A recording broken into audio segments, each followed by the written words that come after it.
Hi, I'm Damon Frank, and you're listening to the Recovered Life Show. Every week, we bring you a Recovered Life discussion all about how to get unstuck in areas of your sobriety that are keeping you from living your best recovered life. Remember, addiction is a life-threatening condition, and the information in this discussion is provided as a resource only and is not to be used or relied upon for any diagnostic or treatment purposes. This is not a substitute when professional diagnosis or treatment is needed. Now, let's jump into the discussion. Okay, welcome to Recovered Life Discussions. My name is Damon Frank. I'm joined by my co-mod here, Ann, and you are in the Unstuck room. Every week we come to you with a topic that you might be stuck in an area of your sobriety, in your recovery. And we look at it, we kind of pull it apart, and we try to find a solution. Sometimes when you don't feel that there is a solution, when you start discussing it and you start bringing it out, you start breaking it down, a solution arises. So that's what we're all about here in the Unstuck room. What I picked for today's topic, I thought was really relevant, especially in today's world. You know, today's world is kind of chaotic. There's a lot of uncertainty, and uncertainty causes fear, and fear sometimes leaves people immobilized. They don't know what actions to take, or they just take a bunch of actions that aren't right, right? It's either two ways. You either take a lot of actions that aren't right, but most of the time, what happens is when we reach fear, a large amount of fear and a large amount of unknowingness in recovery, we end up feeling immobilized, and that limits the potential of what we could do. What was possible last week, last month, last year becomes not possible in this new consciousness. So that's what we're going to tackle today. We're going to talk about how to get unstuck from fear. Is your potential being limited? How it works, it's really easy. We invite people up onto the stage. Ann and I also speak. And we want to hear what you have to say. The rules are very simple with the Unstuck Recovered Life discussion. We just ask that you use your first name. This is recorded and re-aired on Clubhouse here and on our podcast. So we just ask that people use their first name, and you're loving and kind. That when you refer to other people, that you're respectful. And that's it. Those are the only rules that we have in the Unstuck room. I want to go to Ann real quick. How you doing, Ann? Talk to me about fear. I know you've never had fear, and it's never limited your potential. So we'll start with that.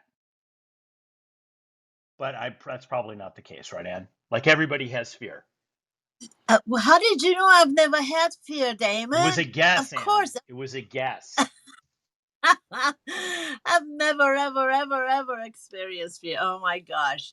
You know, oh, I have walked through more fears than, and then I don't know. I guess we all have our level of fears that we walk through. And it would be kind of interesting to actually know what it is, how many different kinds of fears we walk through.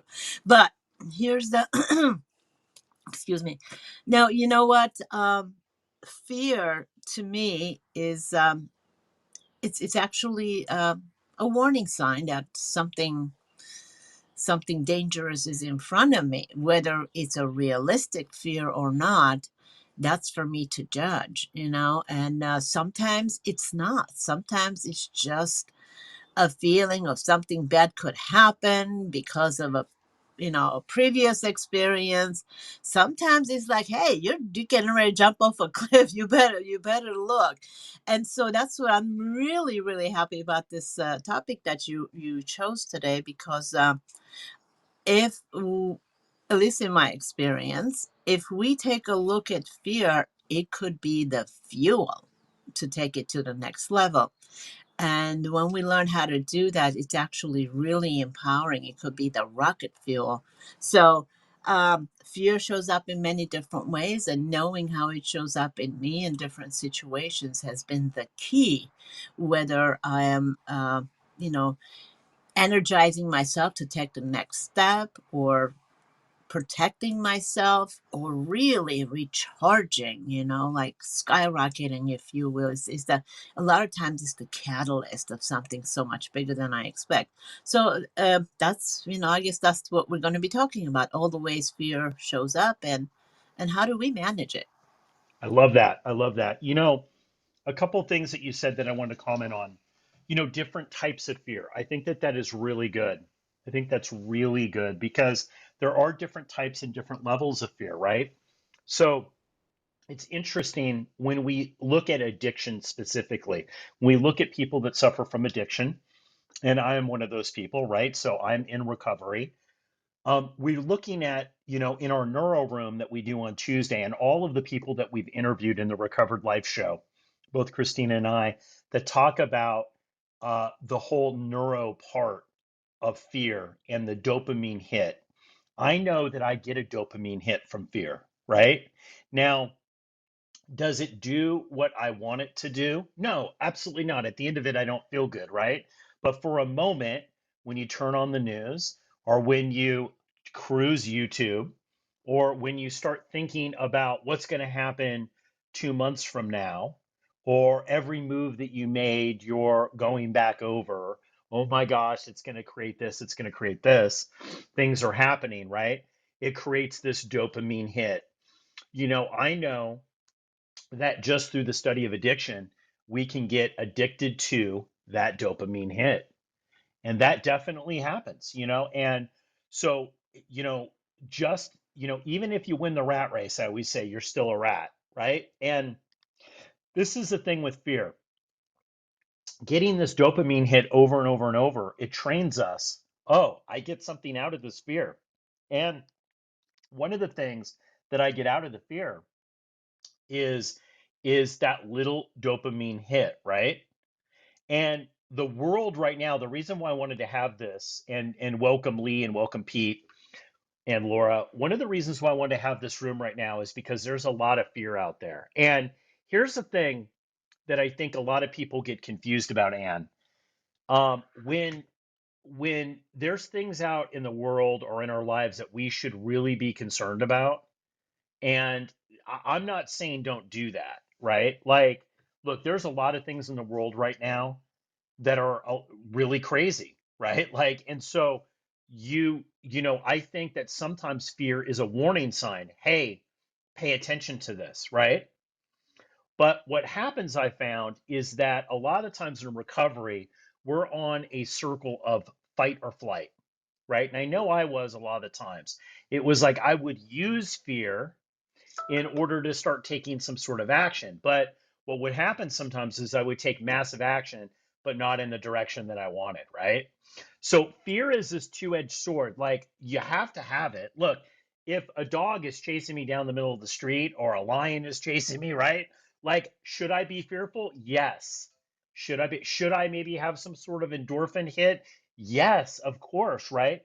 But if I'm just, I'm waking up and it's 6 a.m. or 7 a.m. and I start hitting the news just so I can get that little endorphin rush of things to be fearful about, maybe that's an issue. And the reason why I wanted to bring this up is because the world is so bizarre right now. And we're seeing things, especially in my generation, I'm in my 50s. I'm seeing things that, we didn't even think that we would see, shortages of food and all different kinds of stuff in the world, right? Like, I don't want to get political about it, but it's just that's the reality. Like, we see a lot of things like inflation, money is tighter, it's harder for people, employment's different, COVID, all of these things, right?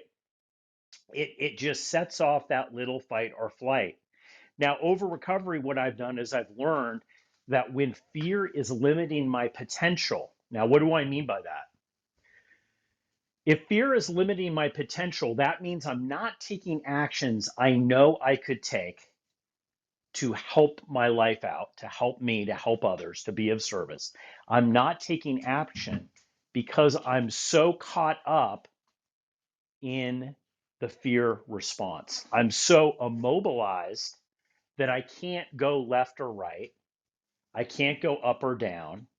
I can't do anything because fear has me trapped. Now, this is specifically what I would like to hear from you guys. So please raise your hand if you want to come up. We'd love to hear your thoughts.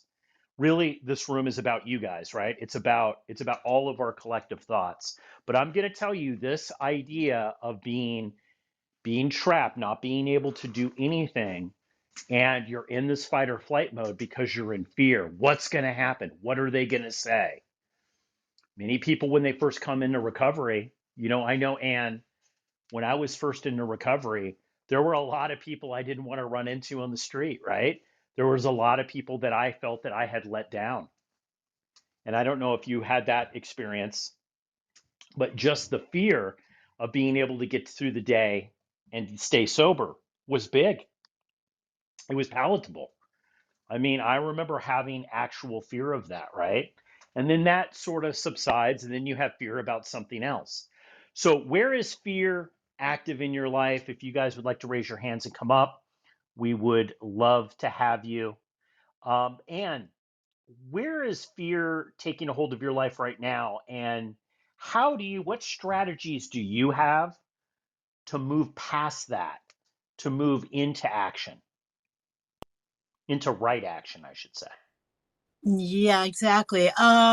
Well, you know, honestly, fear doesn't have a hold of any particular aspect of my life right now. At this particular time, I am in motion in pretty much every aspect of my time and in my life, and that means that warning signs keep coming up.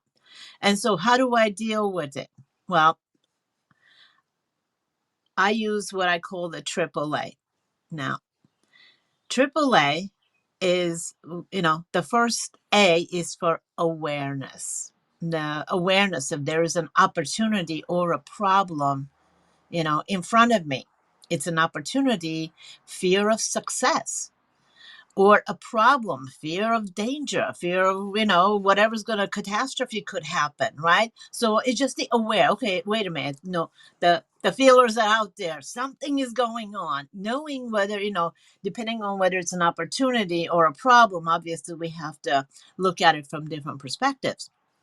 The next level is acceptance. Now, acceptance comes from me deciding what am I going to do, right? This is going on, it's here, it's happening. What am I going to do about it? That space between awareness and action is the acceptance for me. This is here. So the way I process it, the acceptance part of it is that, okay, what will happen if I do, you know, take advantage of this opportunity? What will happen if I don't act on this situation, the problem, whatever? What will happen? Just thinking it through for me brings in the acceptance that this is real, it's happening. And then you asked about action. Action, that inspired right action, is the key here. And like one of my mentors, Alex Mondosian, he put it in such a beautiful way. He said, the only thing that's worse than going in a wrong direction is going in a wrong direction enthusiastically. And you know what? I did that so many times, before I started accepting myself and learning and empowering and all that. I would go so far off the track. And we do that because fear carries a lot of energy, and energy can propel us in a right direction or in a wrong direction. So taking the time to actually think through it is the key. And so now when we're in fear mode, we're in anxiety mode. And here's where the second AAA comes in, right? I'm just like, AAA is easy for me to remember. When I'm faced with something and maybe anxious, or there's a lot going on, I can't really think clearly, I need simple things that I can follow. And the AAAs have been really supporting me very nicely. So the second AAA is action alleviates anxiety. And what that means is that if I am in that space where I can't really think through what I was just describing, awareness, acceptance, action, that takes some discernment. It takes some thought and making decisions. But if I'm in that space, I need to make a snap decision. It's like action alleviates anxiety. So what does that mean? Action. I can do one thing. Start with one thing. I don't know what's ahead of me, but I know what's right in front of me. So I can take one step, or it could be I'm just going to take a breather. I don't know what to do. I'm just going to take a few minutes and go for a walk. Whatever it is, just doing something, deciding to do something. Now, action alleviates anxiety. That step alone, right? Just doing anything, that's energy in motion. As long as I'm doing something, as long as I'm making a decision, that brings control back to me. I'm not a victim anymore of the situation, the circumstance, the emotion, whatever it is, right? And then it alleviates anxiety because when I'm in control of myself, I'm like, okay, there is something I can do, as opposed to feeling like I'm in that tornado, I'm being swirled around wherever it's taking me. And I don't like that feeling. And I'm happy to say, because of this discernment process I have put myself into around me, I haven't really gone to the place of anxiety in a long time because I can nip it in the butt. As soon as I feel like, whoops, I'm a little bit out of control here. What's going on? What am I thinking? What am I feeling? And sometimes the action I take, which is the wiser one, is to call somebody who can ask me questions, who can walk me through it. And the caveat to this is that you got to call the right person.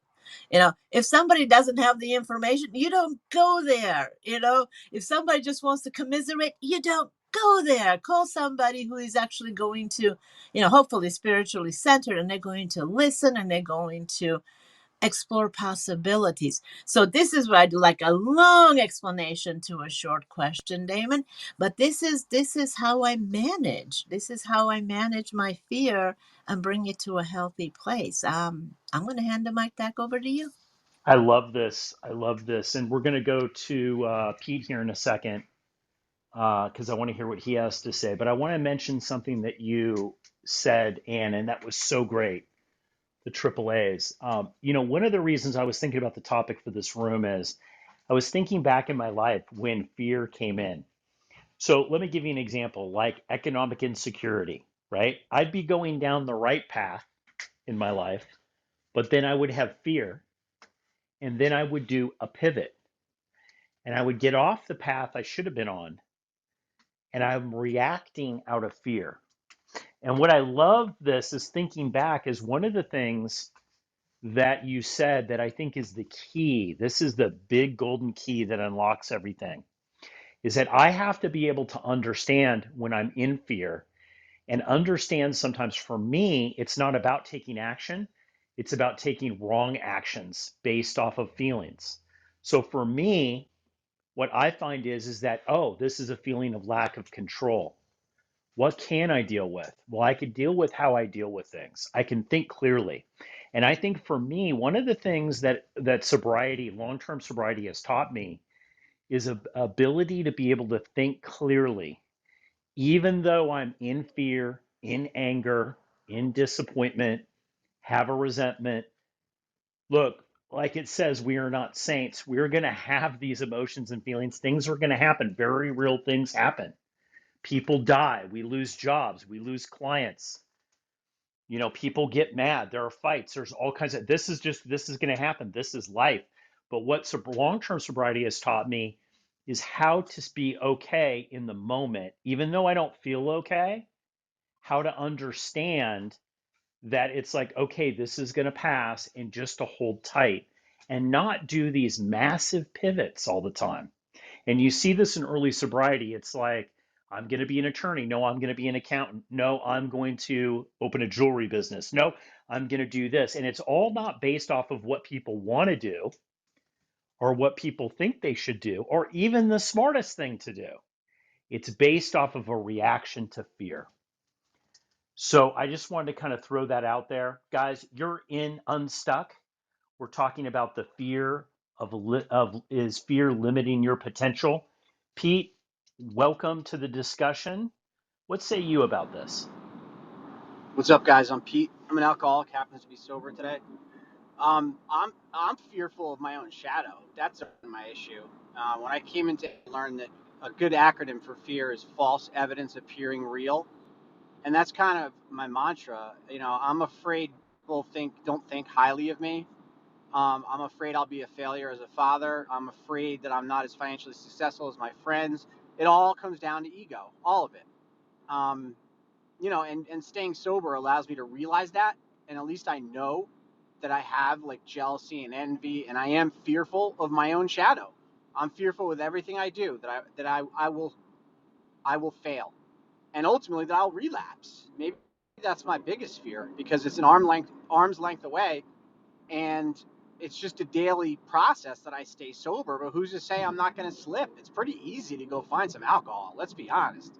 And a lot of days it sounds like it may be a good idea, but that brings fear to me, and that's a healthy fear. So I'm going to keep that healthy fear today. I'm going to stay sober. Thanks to all of you. Thanks, guys.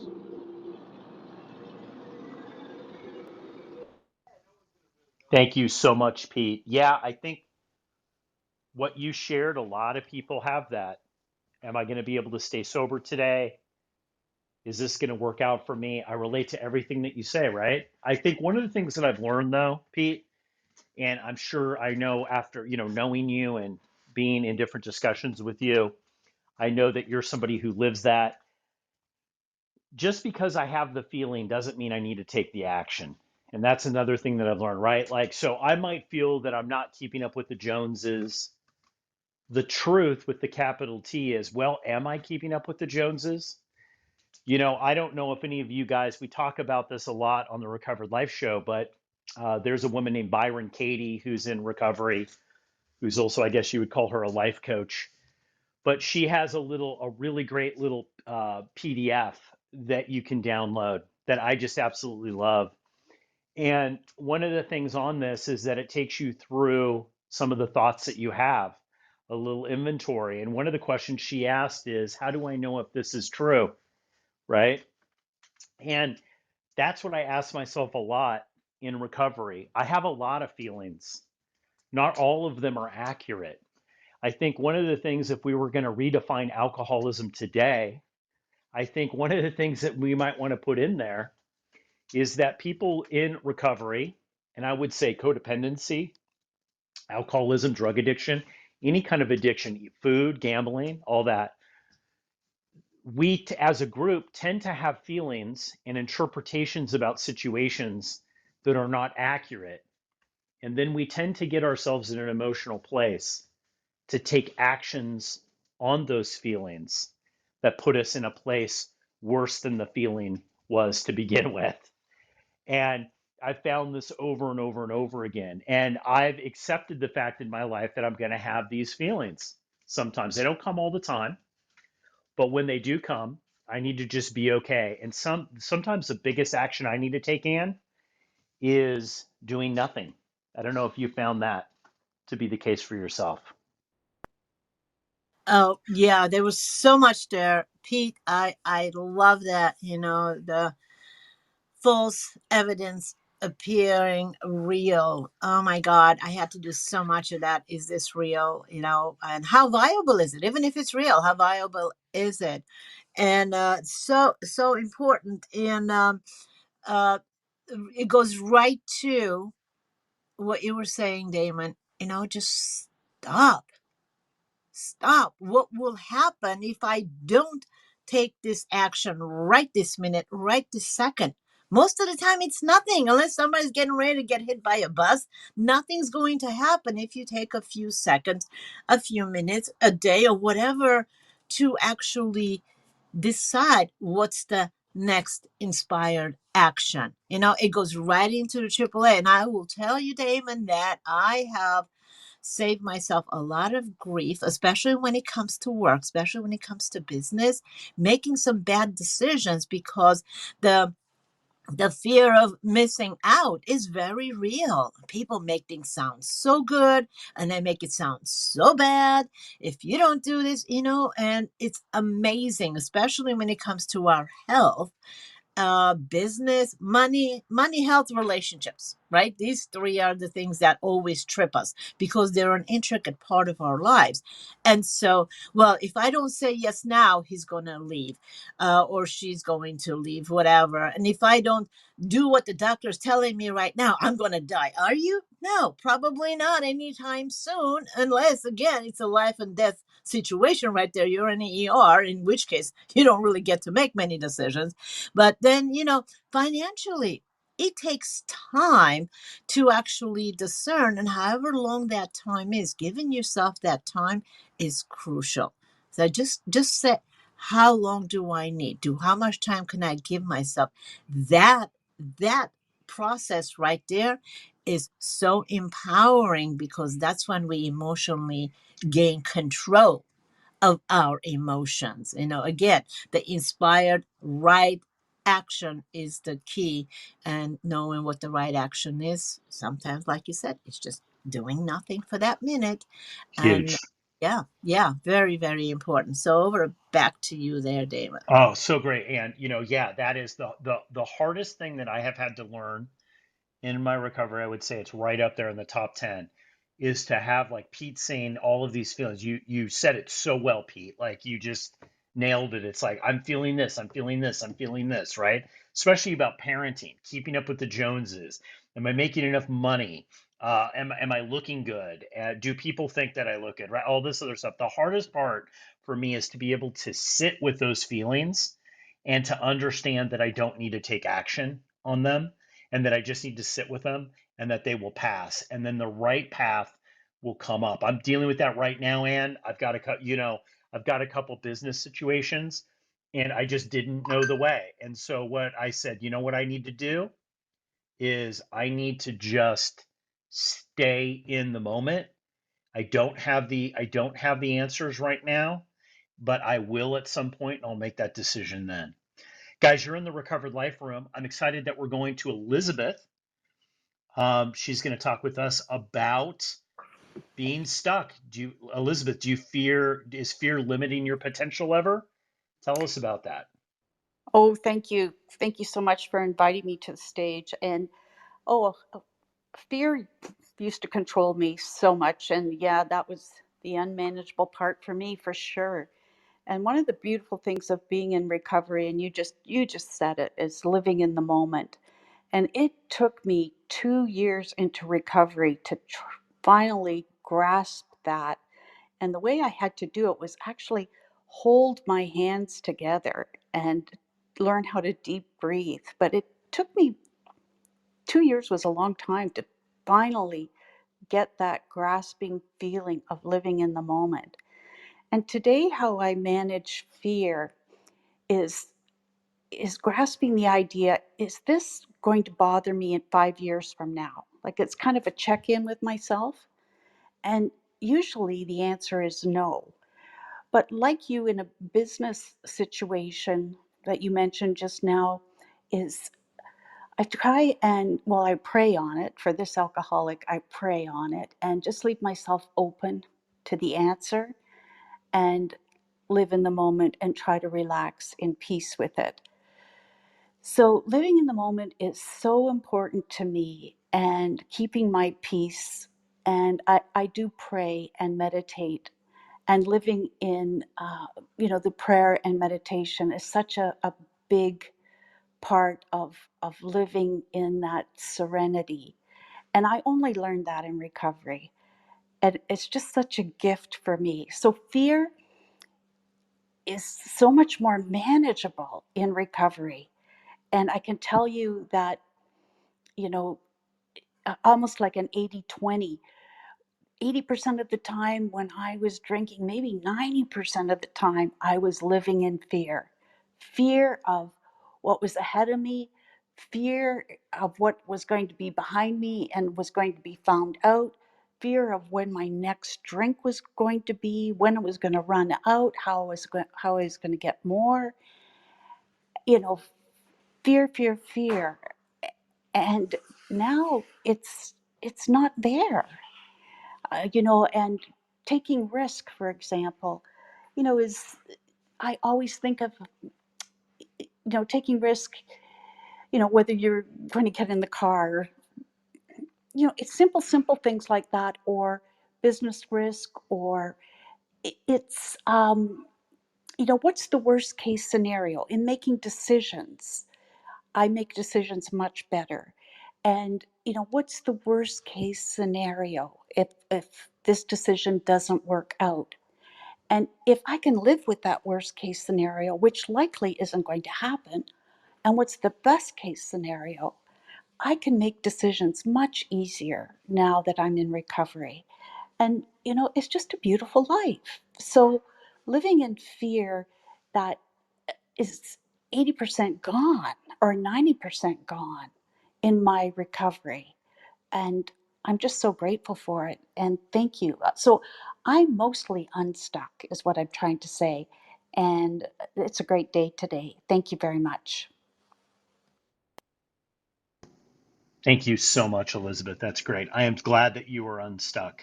Really, right? Isn't that what this is about? I mean, the feeling of feeling that you're stuck is the worst. I've felt that I've been stuck when I haven't even been stuck, right? This is the crazy thing about recovery. Sometimes my feelings, like Pete's saying, false evidence appearing real, isn't really what's going on. I've noticed a lot of the times in recovery, we feel a lot of things, but not all of them are accurate, right? So we have to sift through what is accurate, what is not accurate for me. Um, you know, one of the things, Elizabeth, when you were talking, that really stood out to me as I was thinking back, Pete was talking about staying sober, which is really the key here, right? Like if we can't stay sober, if we can't stay out of codependent relationships, if we have all these different stacked addictions and we can't stay out of the tanglement of actively participating in those, we're always going to be stuck, right? So I always say this: no matter what type of life you want to live, if you're in recovery, the first step is always to regain physical sobriety, right? Like that's the thing that you have to do first before you work on all these other individual issues, in my opinion. One of the things that was big with me that I found is that I was stuck in early sobriety, and then probably about 2 decades, a little bit over 2 decades into recovery, I was about 2 decades in, I got stuck again really bad. And for me, I needed somebody who was going to make me accountable and really push me, right? Like they would tell me the truth and push me, because the reality is I got myself into a pickle in my own thinking that I could not get out of on my own.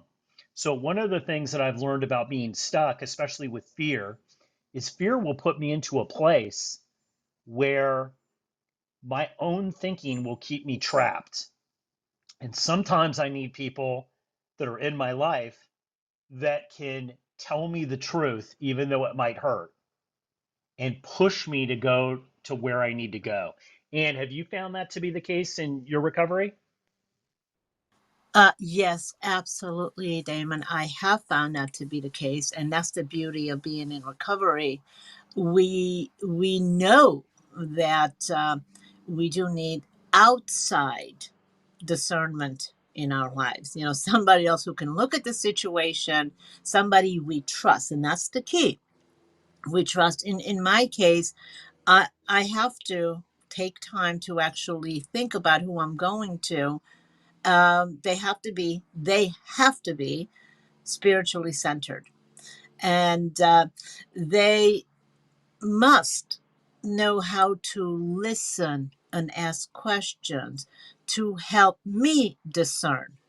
Because when somebody doesn't listen, they don't ask questions, then they're giving me their opinion instead of supporting me to discern what's right for me.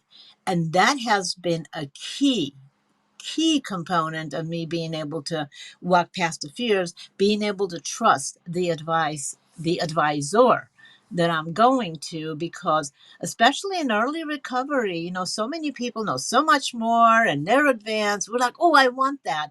But they may or may not have the answer that we're looking for. And so making sure that they're not just telling us what they think we should do and asking questions so we can discern ourselves. It's really important for them to actually point out to me, why do they think uh, I should be looking at this or I should be looking at that. In other words, asking the questions that brings out the information within me that I need to look at to be able to get the big picture. Because a lot of times we don't even know the big picture until we start asking the right questions. And that's the key. If I'm in a state of anxiety, if I'm in a state of fear, I'm not thinking clearly enough. That's an insane space to be in. So I need somebody outside of me who is centered, who is present, who can ask the right questions, who can help me discern, what's the next right step for me. And that finding that person or finding those people, whether it's about our relationship, whether it's about our work, whether it's financial, and it could be that these are three different people. Spirituality, this is the fourth person, a key person. So it could be that we need to have four. And I've been blessed, I can say, to have one or two people who've had all four of them, and that's a treasure. So you guys, if you find that person, hold on to them, because if they know you well enough to ask the right question, you're going to have the key to your happiness, because the answers are within you and they're going to help you unlock it. That's been my experience, and it's working beautifully for me. And yeah, that's kind of it. Back over to you, David.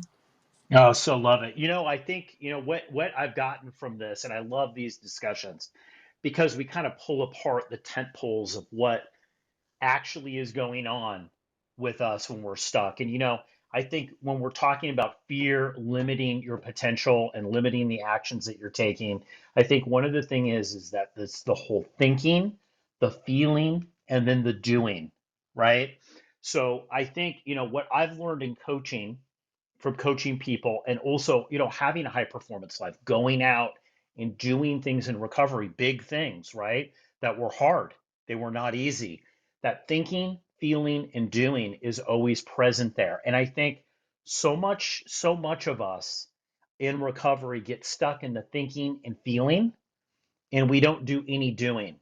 We only do doing when we feel that our back is up against the wall. And so much of life, and I say this a lot to my clients, so much of life is about what you do. It's not what you think or what you feel. One of the biggest things that I saw that I really loved, because it kind of took the pressure off of me. I was reading a lot about Mother Teresa and about all of these works that she did. Her doing was absolutely amazing. And I thought that her thinking and feeling about God and about everything was similar to what she did, right? But she didn't. Mother Teresa is somebody who had a lot of doubts, right? She would talk about huge dry spells in her spiritual condition, connection with God, huge dry spells. Will it ever come back? There were a lot of writings about that Mother Teresa did, and a lot of people that knew her that have come out to say, you know what? The doing was amazing. It didn't always match the feeling. So this is what I find in high performance coaching with my clients, especially. A lot of times we focus, okay, this is what you want. Yes, you're having all these feelings. Which feelings are accurate? Which feelings might not be on base here? How much time are you spending thinking? I found out that long after I gave up alcohol, I was an addictive thinker. And for me, one of the biggest things I do in my life is try not to think. I know that sounds crazy, but I try not to think a lot. I schedule out deep thinking. And then when I'm done with it, I drop it because I can think myself into a lot of problems. Daniel, welcome to the Recovered Life discussion. The Unstuck Room. Is fear limiting your potential? What say you? Fear is not limiting my potential right now, but I really try to not pedestalize any of my emotions more than like. I live in the emotion in the moment, and then I let that thing keep on traveling, right? Because it's a continuous cycle. Happiness, fear, all of the primary feelings, right? So I and plus, since I tend to operate in extremes, I tend to overcorrect, because if a little bit is good, doing way too much is great, right? So I tend to try to hover in the middle of that. I try to automate a lot of stuff so I don't end up what is it? Over analysis equals paralysis or whatever. So if I tend to overthink stuff, then I start. Yeah, it's a weird thing, but I try to.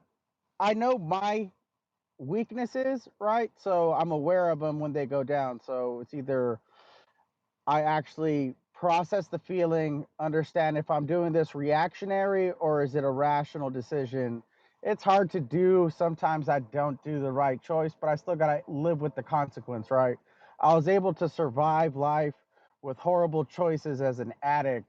I think I'm able to overcome the same difficult decisions as more of a rational person. So I use my survival tactics as an addict to be able to cope with the stresses of life while I'm sober, right? Because all my choices now at least won't end up like in a ditch or in prison. So I think I'll figure it out. I'm not sweating it that tough, right? Thank you so much, Daniel. That was great. I have a question for you. What was something in your life that you were really fearful about, but then after you did it, it wasn't a big deal? Usually like trying something new, right? Is this gonna work out? Is this gonna I don't know. Like I was a baker's assistant in the form of a union and all of that, right? I was going down that path.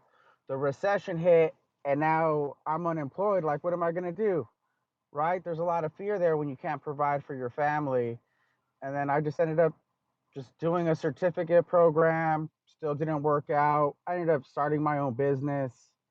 That didn't work out. I ended up getting a CDL, and like, this seems to be working out right now. So I just keep trying and failing and making little adjustments to not overcorrect because I know I tend to overcorrect, right? As long as I'm not overcorrecting and ending up in a wall, I should be able to constantly make little adjustments to get through the hard times and enjoy the good times, right?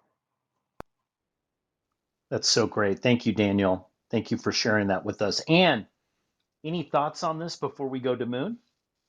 Yes, you know I do. And Daniel, so what you were describing, taking, trying different things, and you're not giving up. That's the key. Now, here's one thing that I got from what you were saying, Damon. Like you just sometimes you just just wait, right? And here's what I found that our subconscious has all this information for us to be able to discern. While our conscious is static, you're running around like crazy trying to figure out what to do. Our subconscious has a lot of information. And if we just ask the question and just put it aside, like you said, just take some time and go do something else. For me, it's taking a walk. I call it dance walk. What I put on my favorite. I have several, playlists, the different kinds of music for different moods, different occasions, if you will, right? I'll put that on and I'll go for a walk. While the music is doing its thing, I'm feeling fabulous. It's energizing me. I'm thinking about something else. By the time I get back, I have the answer that I'm looking for. If I don't have the answer, at least I know who to call to get the answer, where to look for the answer.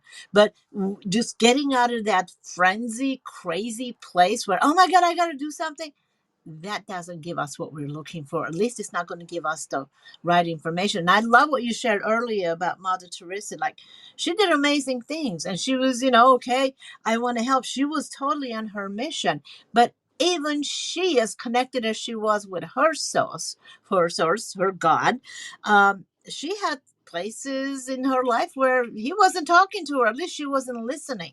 And my thing on it is that sometimes when we are still, we can, it's either because I'm not listening, like I'm not getting the message because I'm not listening, because there's too much going on, or the answer is coming, I don't want to hear the answer, and I'm curious as to maybe how you, when you're going into prayer to get the answer, when you're meditating, or whichever way it takes for you to be able to tap into your subconscious to look for information, have you figured out your discernment process? Like for me, I'm like, like I said, two ways.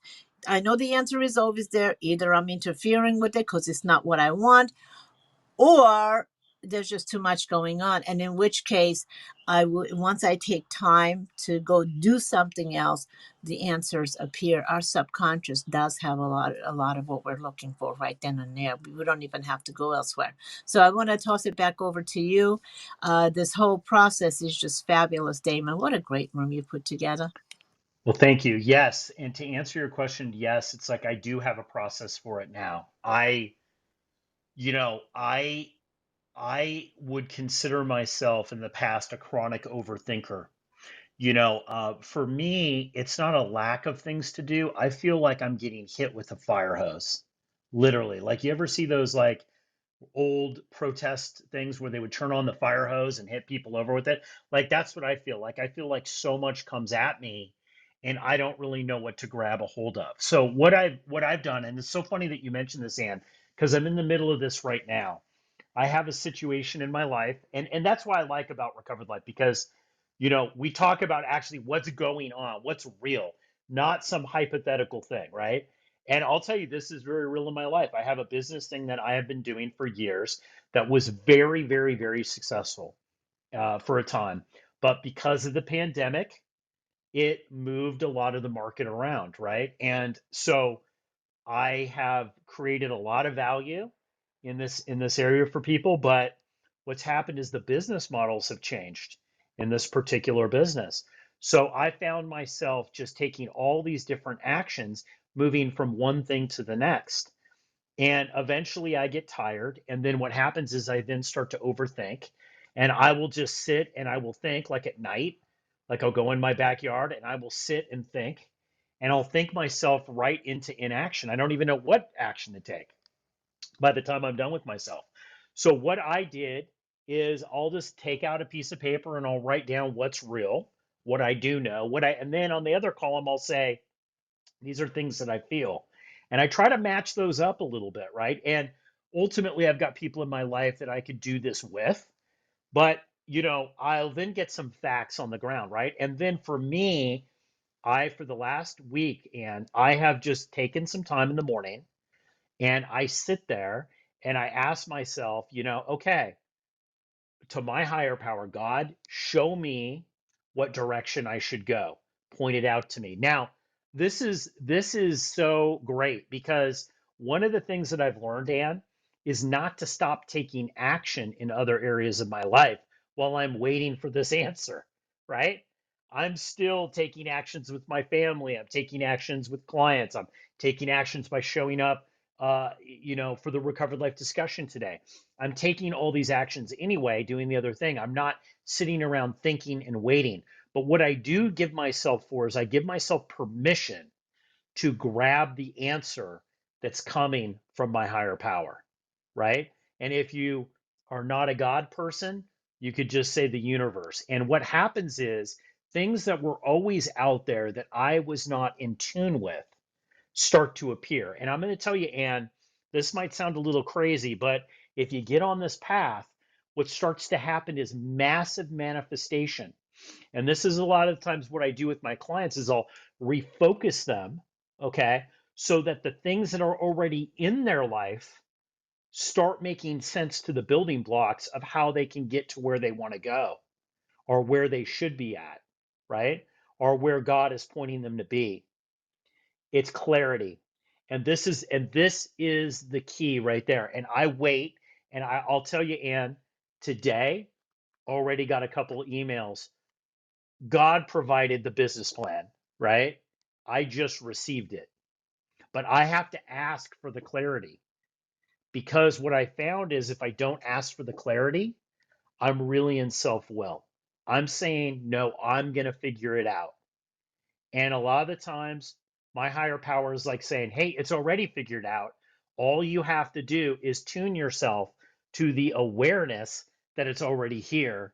And once I do that, things start to unfold.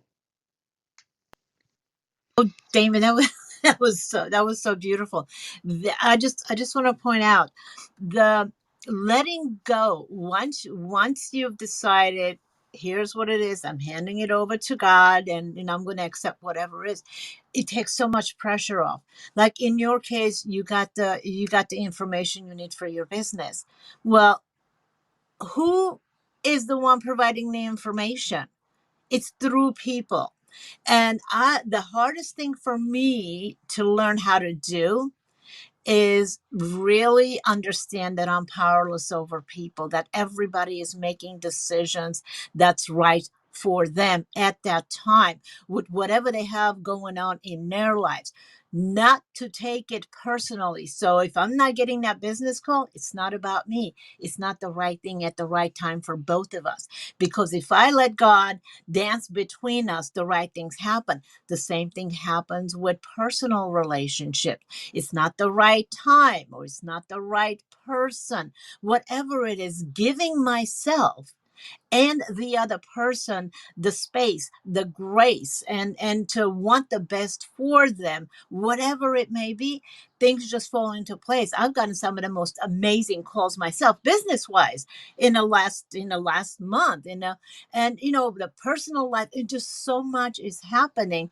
That process you just described, that's what it is. It's not just what I want, it's also wanting the best for the other person, whatever that may be, and trusting that it's the right thing and the highest good for all concerned, including me. So it's not always about me, but it is about me and how I respond to other people. That colors everything. That colors the perspective, that colors my actions. It reduces the anxiety. So all of that falls into place. So that was just beautiful. I had to speak up on it. And I know we're getting ready to close the room, and we still have Noon on stage. So I'm going to hand the mic back over to you, Damon.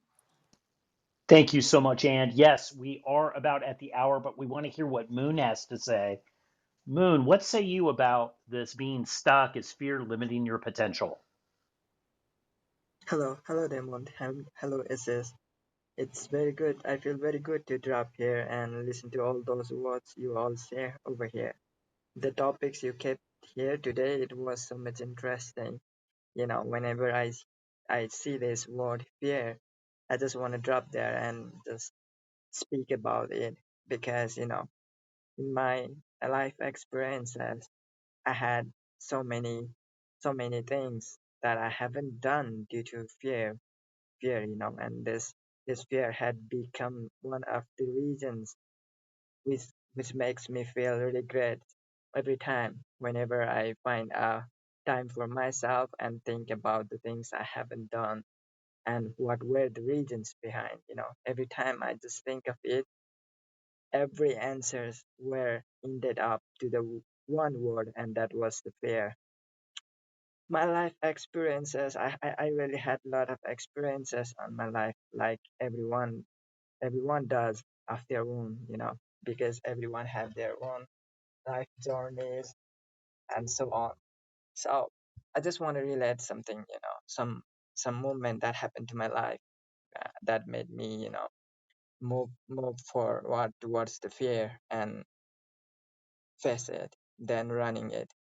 you know, there was this one big project that I was handling, and every decisions that I made would cause a huge problem towards it because one wrong decisions I made gonna cost thousands of dollar in losses. So I was so much scared of this doing this project.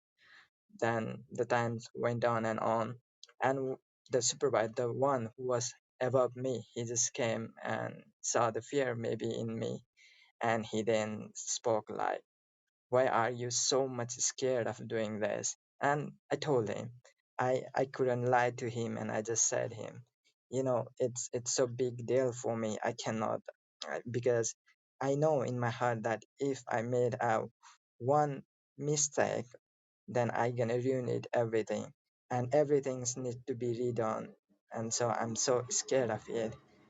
And you know, he answered me such a way that I always remember it. it made me remember every time. He just said me that, well, will your wrong decision gonna destroy everything? Will your wrong decision won't have a solution anyway? The reason I chose you for this job was because I trust on you, because I know you're gonna give your 100% on it and you're gonna make it happen. And he just said me like, okay, if things didn't turn out the way you planned, if things didn't went as you thought, what will gonna happen?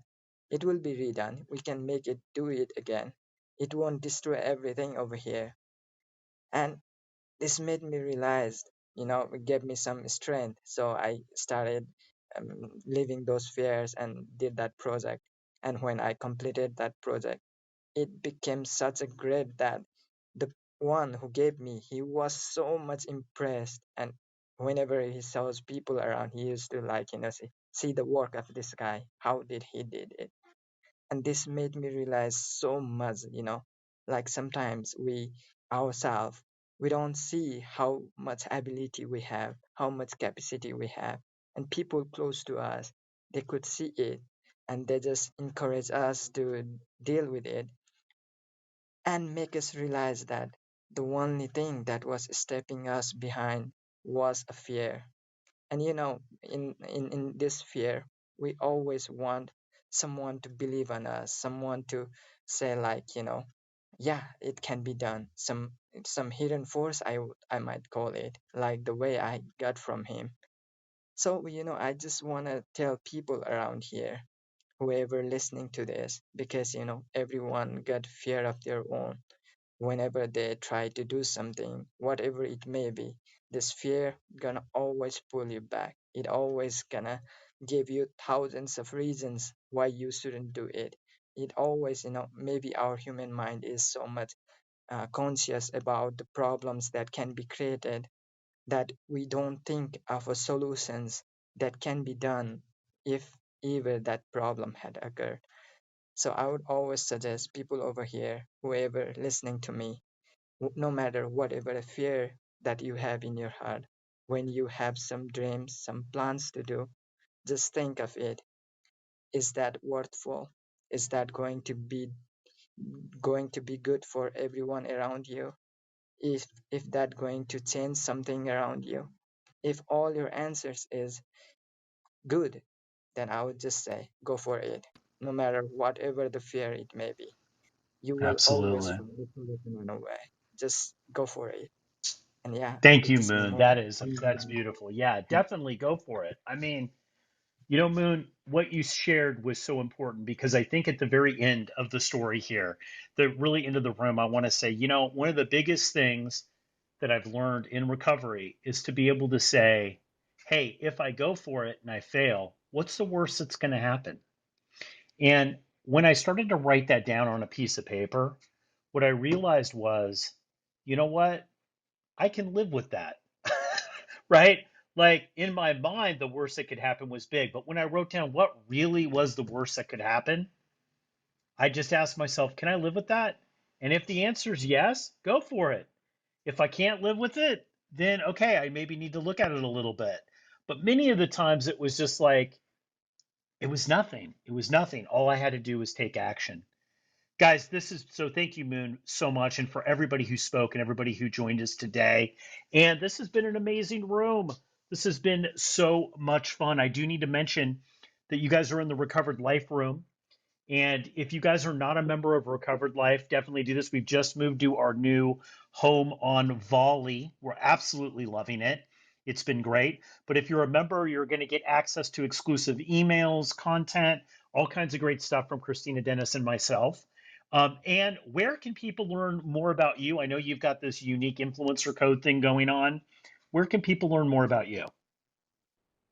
Yeah, thank you. Thank you, Damon. Again, a fabulous room. Well, to learn more about me, you can go to accesstoexperts.com. You can see it in my bio. And a big part of what I do is I really empower people to find what is their unique influencer code. What is it that you want? What makes you special, and move forward. So a lot of it does have to do with being unstuck. So access2experts.com. There are a lot of free master classes on different aspects of what we need to do to move forward. So go have some fun and enjoy the free master classes.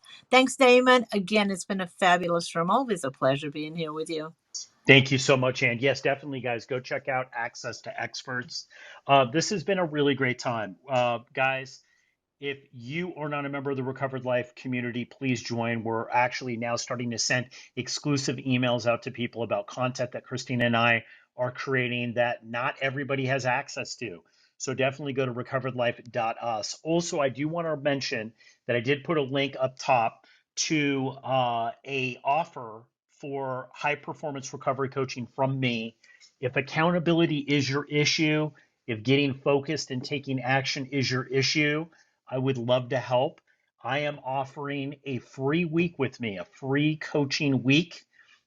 Yes, there is no it's exactly a free week. There is no catch or anything else. You'll work with me for a week. We're going to identify on a quick call what you want and some actions that you can take. And then over a 7-day period of time, we're going to start taking massive action in your life and your recovery so that you can get to the place that you want to be. So in order to get to that, all you have to do is click the link above. I only do a couple of these a week, guys. So if you want it, grab it now. There is no catch. It's 100% free. All you have to do is click the link above. Guys, this has been an amazing room. Thank you, thank you, thank you so much for sticking with us in the Unstuck room. I think we really broke down fear and how it's limiting our potential and really some actions that we can take to really deal with that, right? To embrace what we really can do in our life and the potential in our life and how we can manage the fear in a way that it's not going to overtake us. I am going to continue this conversation in our volley group. If you would like to join us, all you have to do is go to recoveredlife.us. If you're not already on Volley, you can sign up there, become a member, and it will bring you right to the sign up page of Volley. And within minutes, you're going to be speaking with both Christina Dennis and myself. I know Ann is there, so you can join us all there on Volley. Guys, thank you so much. Go out and live your best recovered life, and I'll see you next week on Unstuck. Keep the conversation going. Join Recovered Life, a community of like-minded people who are looking to live their best recovered lives. Membership is free, and you can apply at recoveredlife.us.